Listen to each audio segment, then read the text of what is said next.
Ranjini Sivaswamy, and I'm here with one question for Ramesh Kanjilimadhom. Ramesh is an IT veteran and a marathon runner. A few years ago, he met with an accident that literally broke his leg into two pieces. But he bounced back from there and founded a runners group called Souls of Cochin. Since then, he's been organizing marathons and he's inspired several hundred people to take up running.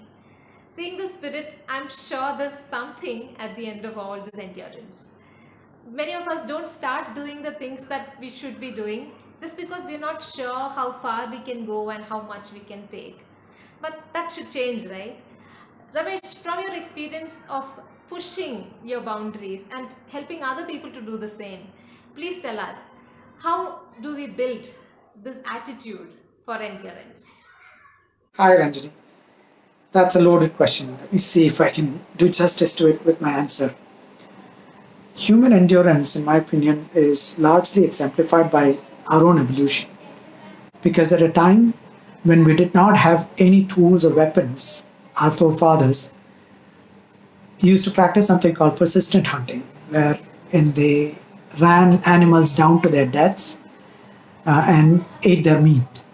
So there is an ability innate in us, where we can face adversities and face challenges for a long duration. So that is essentially what endurance is, right?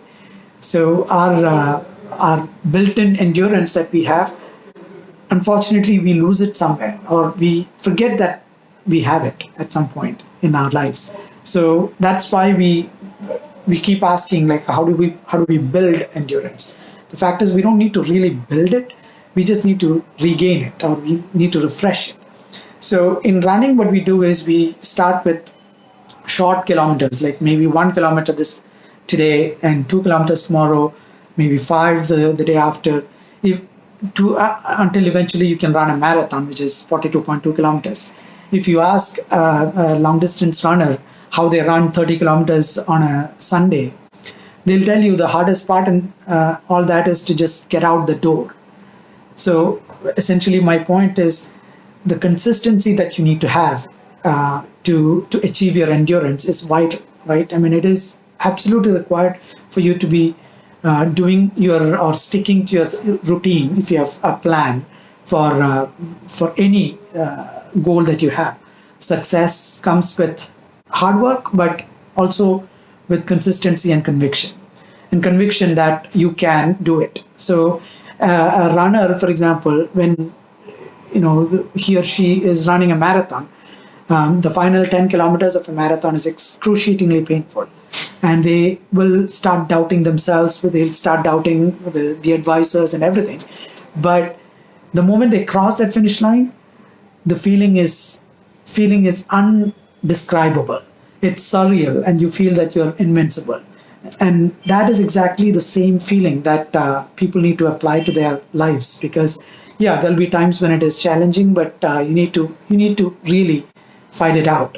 And once you cross that finish line, whether it is in your life and in whatever goal that you define it is, or on a marathon course, the feeling is the same, and you will get that exuberance and excitement.